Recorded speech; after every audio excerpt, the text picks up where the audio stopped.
after 8 o'clock. And joining us in studio this morning from Big Brothers Big Sisters of Southeast New Mexico, Kim Dezendorf back with us. Good morning. Good morning. How are you doing today? I'm doing fantastic. Good deal. So we were just talking. She was back home visiting family, and she's losing her tolerance for allergies back home. And we were just having a conversation about allergies and all that. So I feel your pain. I know how that goes. So, well, first off, how's things in the world of Big Brothers Big Sisters this morning? Things are going well. Good. We're moving forward on our merger. Good. Where I'm hoping to see that by the end of June. Okay. Which will be really phenomenal for our agency and for this area. Okay. You know, it's going to really bring an influx of knowledge and resources. Talk a little bit about what the merger is, and for folks that aren't familiar here. So, you know, our CEO, Bill, retired. Yes. And, you know, COVID did hit us pretty hard. Sure. And so with his retirement, then it was, do we, you know, hire a new CEO or, you know, what are our options going to be? And so the board decided that we would try to merger with the Central New Mexico agency. Gotcha. Because they're a really big agency. They have so many resources, and not just in financial, but in bodies and labor, manpower. Right. And then, and you know, programs and different things. And so, you know, there's going to be, so we started with a management contract for them to, you know, manage the agency after Bill retired. And, but then it was, you know, we're going to start looking into the merger and, you know, so instead of hiring a new CEO, we would just do that. And so, they have someone like you and the staff that's already here in Southeast New Mexico, they continue to do what they do. But someone from Albuquerque would kind of oversee and come down and fill in gaps as needed and things like that. Exactly. Okay. And but they'll bring like I said, a wealth of knowledge of things that works and what doesn't work, and different, you know, ideas of how to reach our community and better serve our community. Good. So there's going to be, I think it's going to be phenomenal. Good. You know. Good. So well, and this is something that you know, and we have a lot of great organizations that work with youth in our community, and every single one of them needs your help. And there's not enough here. And Big Brothers Big Sisters is very much in that part of it. You know, each organization all have their different, you know, kind of niches and specific things. Really, Big Brothers Big Sisters is a catch-all of all those. There is no atypical kid. There is no really prerequisites, or, you know, the kid doesn't have to do this, or, you know, have to be from here. If a kid wants a mentor or needs a mentor, then we find them a mentor. That's all it's about. Doesn't matter if they come from a very affluent home, they come from a two-parent home, single-parent home, foster care. It doesn't matter. Right. None of that is a factor here. We're just trying to get mentorship for kids. So we're obviously, you know, CYFD's dealing with, you know, in rural family kids. They're doing a great stuff today. You know, they're dealing with more neglected. But Big Brother Big Sisters, they get the gamut. They get, you know, some do come from some rough places, and others it's atypical, you know, 2.5 kids, brother, sister, the whole nine. Right. You know, statistically speaking, the majority of the youth that we serve are disadvantaged or underprivileged in some way. Sure. You know, and that's where, you know, we get them a mentor, and it's kind of preventative, right? Like, you know, we get them guidance and everything before, like, trouble happens. Yeah. But then we do absolutely have plenty of kids that we serve that are just from, you know, every walk of life, right? Every. Well, I imagine you get various reasons. Like maybe it's a single parent home, and they're thinking, well, I would like to have a male or female role model type in this child's life that I can't provide. So let's turn to Big Brothers Big Sisters. You know? We have kids that are, you know, from they both mom and dad are in the home, but they have a lot to kids, right? Yeah, that's true. And they work a lot, and they feel like, okay, so I have this one younger child that tends to fall through the cracks because we just don't have time to give the attention that all of them need. We got 27 soccer practices and everything else going on. And so, you know, we'll find a big brother or a big sister, or you know, a mentor for this this for this kid so that they can get what we just don't have time to, there's so many reasons. And I mean, honestly, every one of us has had or has needed a mentor at some point in our lives. Some could use some more mentorship. I mean. Absolutely. Yeah. Yeah. So really the best thing folks could do if you're interested in becoming a big, that's where we could really use your help. Money, bigs and bucks. We've always talked to Bill enough. He says bigs and bucks. But if I get it, money's tight. You're thinking, well, I really can't. But you know what? If you got time, if you've got time to spend an hour a week with a child, basically, that's all they're asking. And again, and I say this every time we do the whole thing, you don't have to make this grandiose big to do. Yep. It's just incorporating this child in your life. You're going to spend the day at work and then maybe go have dinner, go out to the, shopping or what afterwards. Incorporate the child in that, say, hey, maybe it's part of your family. Maybe you're a husband and wife. I mean, that's the great thing with bigs and littles. Sometimes it's a couple that does it. Sometimes, it's or each couple has two littles, The husband will have a little, the wife will have a little, or, there's different ways you can do this together and do it as part of it. And really just giving that kid a chance to do things and go out. You're not trying to just alter this kid's life and turn it around. You're just there to be a part of it and to come and say, hey, how's school going? What's going, if the kid wants to talk to you about some things that don't feel comfortable with their parents, then you're there. Or it's like, hey, I just talked school. Let's go throw the Frisbee around. Let's go do something that has nothing to do with school, work, or anything else. And let's go and just you and I go see a movie or go have a catch in the park or whatever, Yeah, because activities that our bigs do with their littles range everything from, we like them to do free or low cost activities, and so that sometimes it is helping him or her with their homework, or sometimes it is things like that. But then it's also like, hey, there's the free community garden, we're gonna go do that, or let's go to the park and ride bicycles, or hey, you got a day pass at the aquatic center, you want to go and have some fun. It's a whole gamut. It's not because you're not expected to be a second parent or anything for that kid. You're just supposed to be their friend, and y'all just hang out and talk and do stuff together.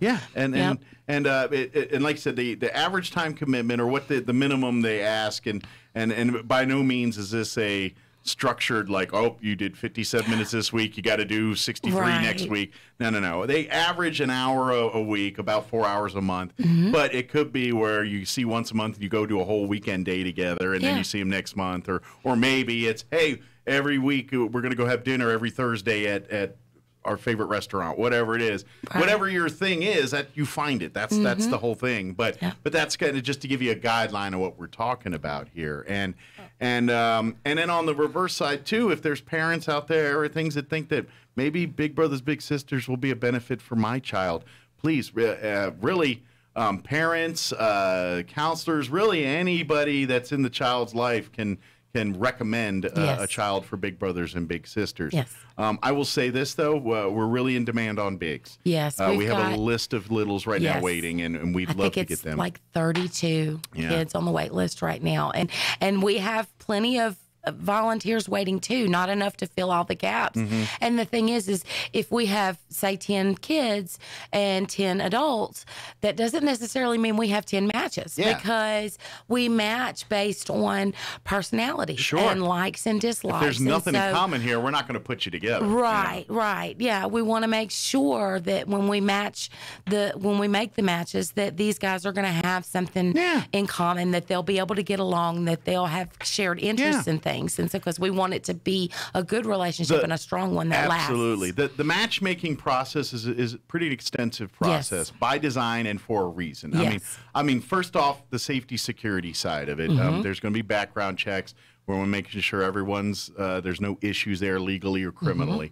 Once all that's been established, then it's literally like Match.com and trying to find out what makes you tick, what makes the littles tick, what are you into. So you'll get maybe at a point where like, man, this is getting pretty in depth, but you guys really do try to learn about this person and see what makes them tick and say, you know what, I have a little that you would click with because this little likes reading like you do, or has kind of a mechanical mind like you do. You know, that's the kind of stuff that you guys find out through those interviews. Right. And then next thing you know, you and your little are planning your next fishing trip, or hey, we're going to work on the car this weekend. You want to change oil with me? Whatever it is that you're into.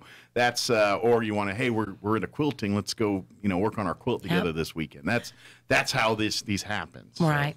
Yeah, and it could be things like, I have a little that just really wants to learn how to cook, right? Yeah. Really is really interested in that. And I've got this volunteer over here that's a chef. Yeah. Right. Hey. It's like, you're probably going to be. And then of course it's it's not just the one point thing. So like maybe the chef and the little, their personalities are just not going to click. Sure. So okay, I won't put those together, but I'll find somebody else who like really does like cooking that has the personality that would match with this little. So it is a very in-depth process, and we do look at a lot of different points to figure out who. Absolutely. Yeah. And plus, I also want to put this out there if you're thinking about this. And you have little apprehension or questions, which is natural. That's anytime you're like, well, I don't know how to act around the Big Brothers Big Sisters program. Kim, your staff and everybody that's a part, the volunteers, other bigs,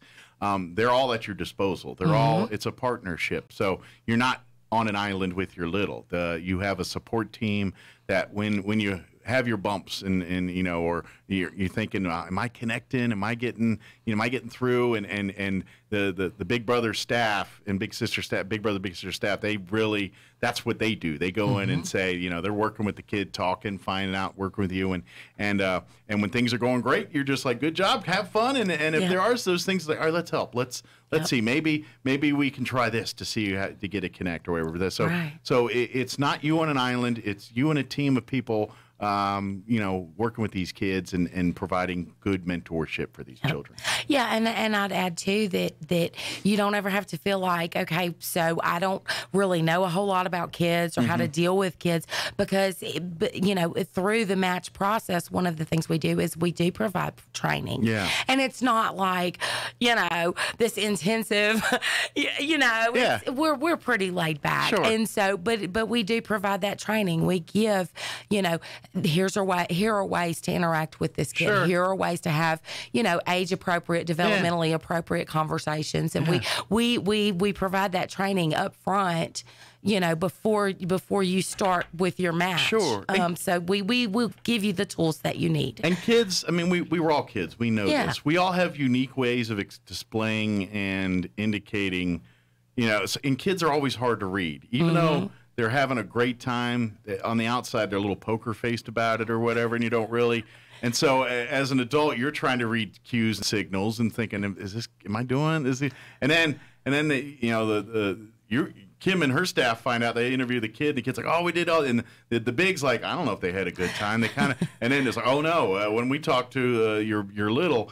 All they talked about was this, we went to the park, we went to the zoo, And so just because you don't necessarily see the feedback direct, it's happening and it's there. And that's where you kind of like, am I making progress here? And it's like, trust me, you're making progress. Yeah. Even though they're holding their emotions close to the vest here, but and that's kids. Kids are, till they, maybe they start liking you but don't want to open up, and so they're not kind of giving you. And then once it's just peeling away the layers there, and kind of as you make those connections and stuff like that. And sometimes it happens instantaneously. Sometimes it takes a little bit of time to nurture that. But it's humans and people getting together, and with that you're going to have when you get 20 people pairing them up, you're going to get 10 different responses with those pairings, because each one's going to be different. So. Yeah.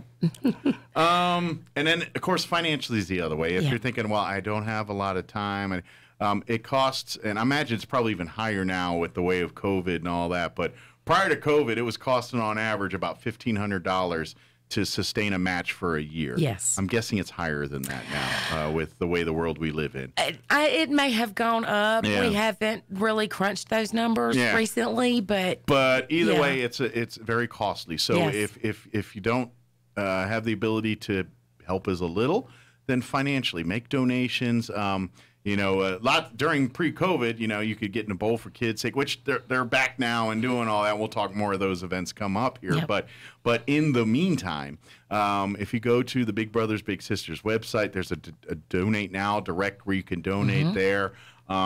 If you can always come by the office and drop off a check or something, or call ahead, and they'll be happy to make arrangements to do that. But any little bit helps there. If you want to donate, or maybe get on a regular schedule where every paycheck you give $5-10 or something. Right, and we actually have on our website, when you go through our donate, we have a whole donate page that pops up when you click the button. So it gives you different ways. Right, and you can choose a recurring gift even now. We've got it set up where like a PayPal where every month it'll take a little donation. You can use your credit or debit card, and if you say like I want to give $20 a month or whatever, and you can go in our website and set that up, and it'll just automatically charge it every month for you, so you can do it one time, and just like you do your bills through your online bill pay, right? Set it up one time. We live in that world now.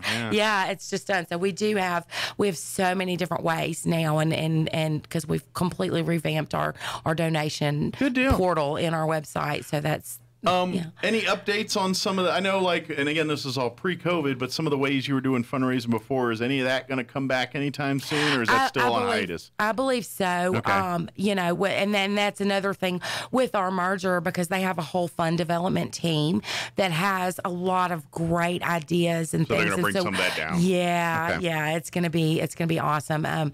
We're still talking about the Bowl for Kids' Sake. I think that's probably going to be after, it'll be sometime this summer, I think. Yeah, it might be a time frame difference, but a lot of people do love that bowling weekend. And I mean, and actually the day of the bowling's the fun day. That's the work's mostly done at that point. We're just partying at that point. The real work's leading up to all of it. Yeah, but I think it's going to be amazing. I think we're going to see as things move forward, that we'll start being able to have more programs. We'll have more ideas for fun things to do that are going to be fundraising, as well as fun things for our matches to do. And we'll just have so many more resources to make things like that happen. I think I'm super excited about it. I'm just curious, as far as the COVID world goes, are all the matches and stuff back to pretty much? I know because a lot of it was done Zoom or via remote style things, or is all that pretty much back to normal, where kids and bigs and littles are in movies and going to parks and doing the things that pre-COVID they were doing? They're all pretty much back to normal now. And we do have the COVID safe protocols. So there's if you choose to want to be that way, still, that you wear a mask or whatever. Absolutely. But actually we leave that we have this set of protocols that we have, but we leave it up to them. It's like, what is your comfort level? What do you feel comfortable with? Right, you do what you do. And the parents. Makes sense. And then, I love that. That's the way it should be. You do what's best and comfortable for you and your family, and we're going to give you the freedom to do that. Exactly. That's how I love that. That's the way it should be. So, so please think about it. Sign up. If you want more information, come visit, or you can visit the website. The local Big Brothers Big Sisters website is at www.bbbssenm.org. Yes. Stands for Big Brothers Big Sisters of Southeast New Mexico. .org. Leave the of out, but just the Big Brothers Big Sisters Southeast New Mexico. And you can go there. If you don't remember that, which you probably won't, it took me a few regurgitations to remember it myself. But just Google Big Brothers Big Sisters, Roswell, Chaves County, Southeast New Mexico. Any of those will get you where you need to get to. Yes. And then, of course, learn more about the program. If you'd like to set up a donation or anything, you can do that through that website. If you want to set up a monthly recurring deal, or just make a one-time, or somewhere in between, whatever there. And, of course, if you're interested in becoming a big, or if you're a parent or somebody that knows a child that could benefit from this, please let's reach out. Like I said, it's taken time here to make these matches, but we want, ultimately, the goal is to get every child that comes through the doors, get them a match, get them an opportunity to see what Big Brothers and the Big Sisters program's all about. And I mean, it's international. It's been going on for longer than all of us have been on this earth, and over 100 years. There's a reason why, because it's a great program and it works.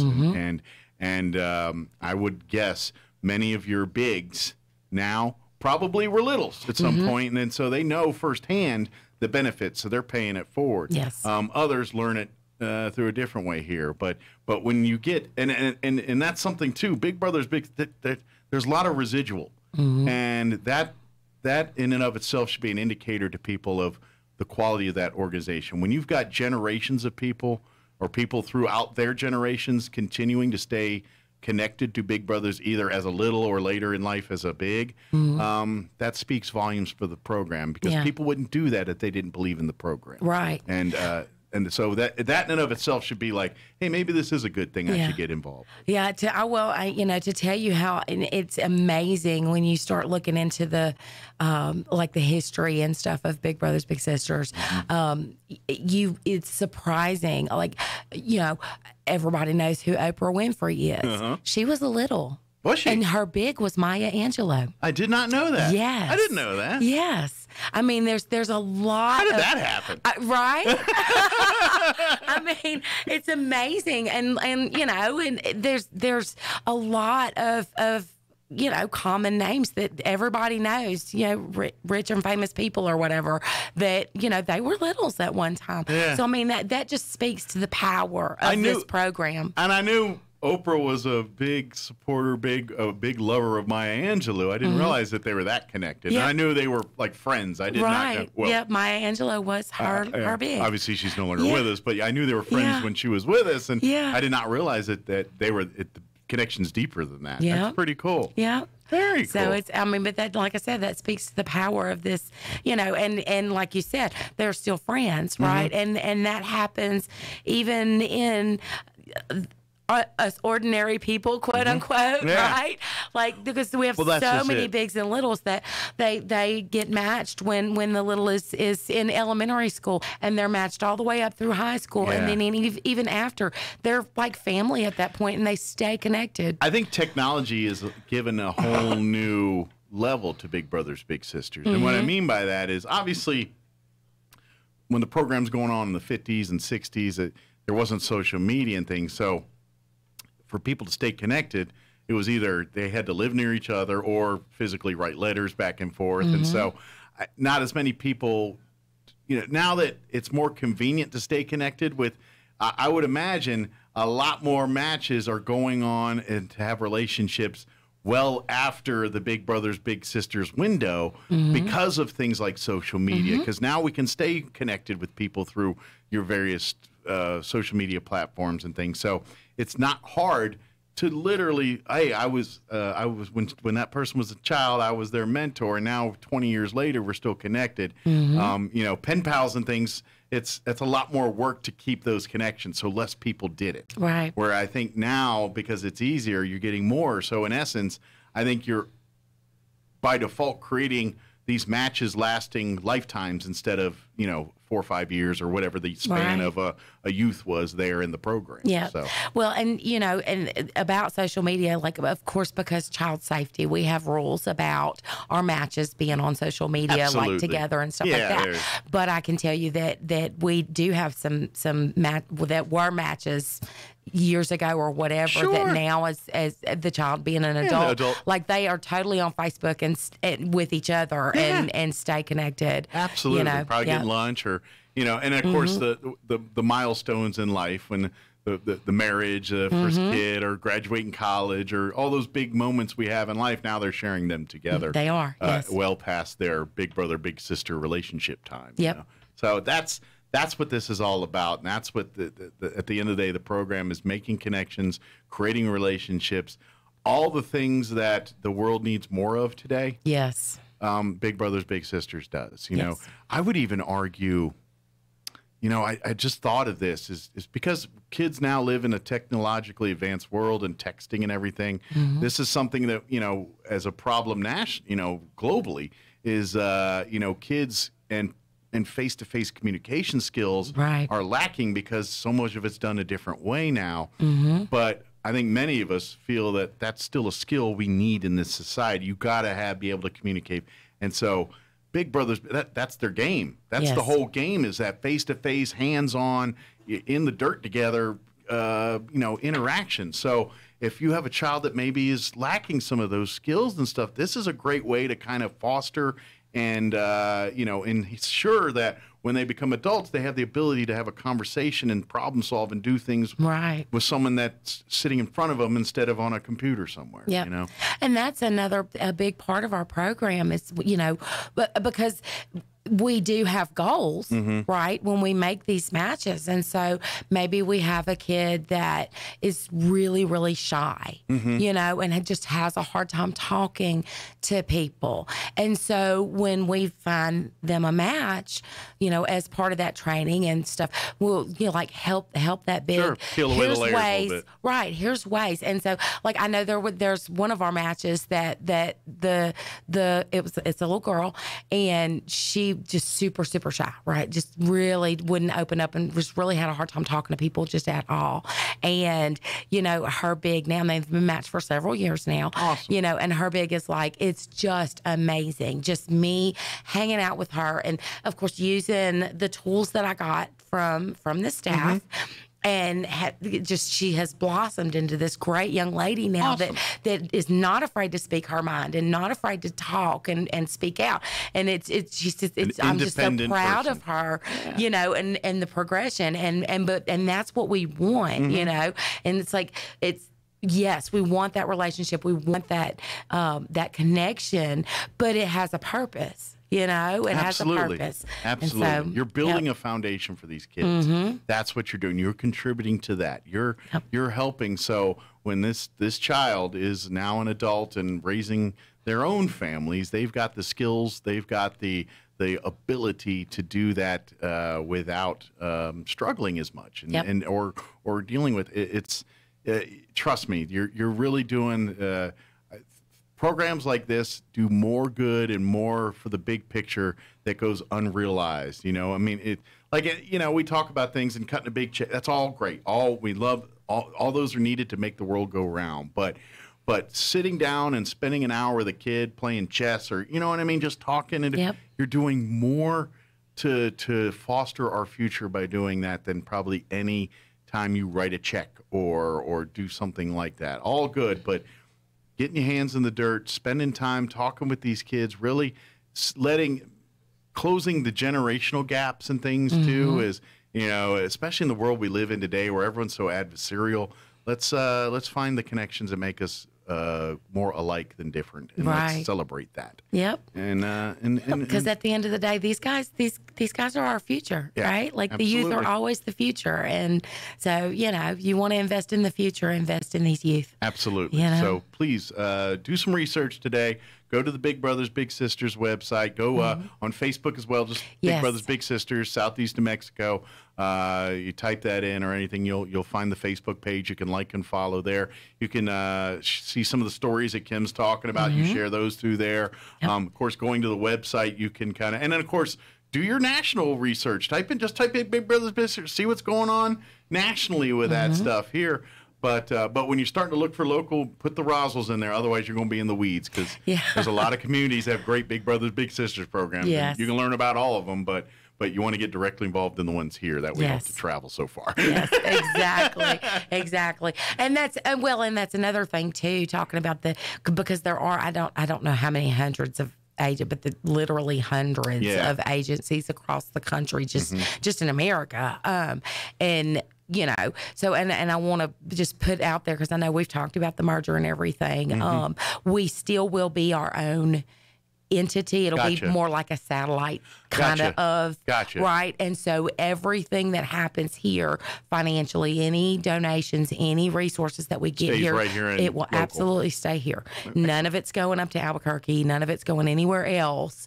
So really, it's all good. It's all the good side, none of the negative as far as the merger goes. The independence and all that stays the same. Right. The only addition really is the resources and leadership's going to be coming from Albuquerque. Right, exactly. Very good. Yeah. Very good. But again, www.bbssenm.org. Yes. Or just Google Big Brothers Big Sisters, Chaves County, Roswell, Southeast New Mexico, any of those. Like and follow on Facebook as well. Do you guys do Twitter, Instagram? We do. We have a Twitter and an Instagram. Okay. It's It's BBBSSENM1, I think. Okay. But if you type in the same search words you do for the others, it'll pop right up. Right. So. Yeah. And I mean, I think our Instagram and our Facebook are linked, or maybe it's the Twitter and Facebook, whatever. I don't know. I'm not that socially network savvy well, either. So. and before the Albuquerque office stepped in to help us, I was kind of managing our social media, and I was a graphic artist for a lot of time, but that does not make me a social media guru, right? You can make it look pretty, but how to communicate it's another story altogether. Yeah, and so that's one thing that they have done for us is because they have a whole marketing department and everything, and so they've taken over managing our social media for us, and so they've been doing I think some really cool stuff with our social media. Yeah, so and of course then I still have access, so I can put all of our local stories to link to our interview today, things like that. And good but yeah, they've been really growing our social media for us. So and I'll throw this. Yeah, we got to go. But one last little thing, bigs, adults. Yes. I'm telling you, you're going to gain as much, if not more, out of the experience. If you're missing something in your world a little bit, maybe it's easy to get upset and things. Sometimes time with a child will fix that. You know what I mean? And so I guarantee after the relationship grows and stuff, you're going to wonder why you didn't do this sooner, or why, because you're going to find that you need it in your life as much as that little needs it in their life. And I guarantee that'll happen at some point. So. Absolutely. There you go. Well, Kim, as always, appreciate the visit, and we'll see you next time here. And anytime, I'd love to even down the road during the summers when things get going, if we want to bring in a couple matches here to talk about experiences and things. Love to have all that. Yes. So whatever you guys want to do, let us help you do it. I will. Awesome. I apprete you. Thank you. We'll see you next time, right. okay? Thanks. Don't work too hard. No. And hopefully the allergies calm down now. Load up on any Claritins or whatever you got going on. So, thank you, Kim. We'll see you next time. All right.